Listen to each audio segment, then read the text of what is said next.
ಅಭಿವೃದ್ಧಿ ಹೆಸರಲ್ಲೇ ವ್ಯವಸ್ಥಿತ ರಸ್ತೆ ಹಾಗೂ ಕೆಲವು ಸುಧಾರಿತ ಕಟ್ಟಡಗಳನ್ನು ಮರು ಅಭಿವೃದ್ಧಿ ಹೆಸರಿನಿಂದ ಕೋಟಿ ಕೋಟಿ ಹಣ ಲಪಟಾಯಿಸುತ್ತಿರುವ ಆರೋಪವೊಂದು ಕೇಳಿಬಂದಿದೆ.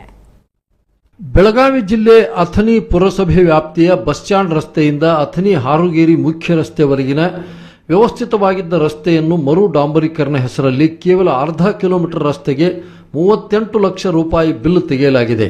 ಹಾಗೂ ವ್ಯವಸ್ಥಿತವಾಗಿದ್ದ ಉದ್ಯಾನವನ ಕಲ್ಲಿನ ಗೋಡೆ ಧ್ವಂಸ ಮಾಡಿ 18 ಲಕ್ಷ ರೂಪಾಯಿ ಸಾರ್ವಜನಿಕ ಹಣ ದುರ್ಬಳಕೆ ಮಾಡಲಾಗಿದೆ.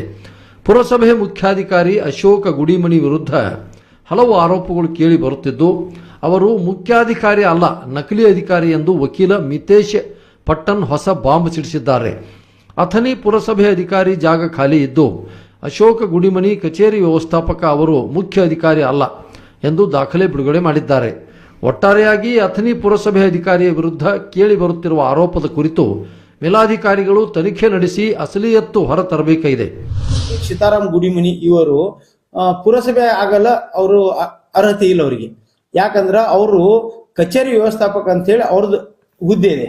ಕಚೇರಿ ವ್ಯವಸ್ಥಾಪಕ ಅಂದ್ರೆ ಕಚೇರಿ ಮ್ಯಾನೇಜರ್ ಪೋಸ್ಟ್ ಅಂತಾರ. ಅದಕ್ಕೆಲ್ಲ ಅವರು ಮುಖ್ಯಾಧಿಕಾರಿ ಆಗಕ್ಕೆ ಯಾವುದೇ ತರಹದ ಅರ್ಹ ಅಲ್ಲ.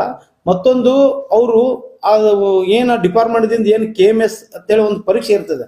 ಆ ಪರೀಕ್ಷೆ ಪಾಸ್ ಆದವ್ರಿಗೆ ಮುಖ್ಯಾಧಿಕಾರಿ ಪೋಸ್ಟ್ ಕೊಡ್ಬೇಕಂತೇಳಿ KCR ನಿಯಮಾವಳಿ ಪ್ರಕಾರ ಒಂದು ಕಾಯ್ದೆ ಐತಿ. ಅದನ್ನು ಇವ್ರು KCR ನಿಯಮಾವಳಿ ಪ್ರಕಾರ ಅದು KMS ಪರೀಕ್ಷೆನೂ ಪಾಸ್ ಆಗಿಲ್ಲ.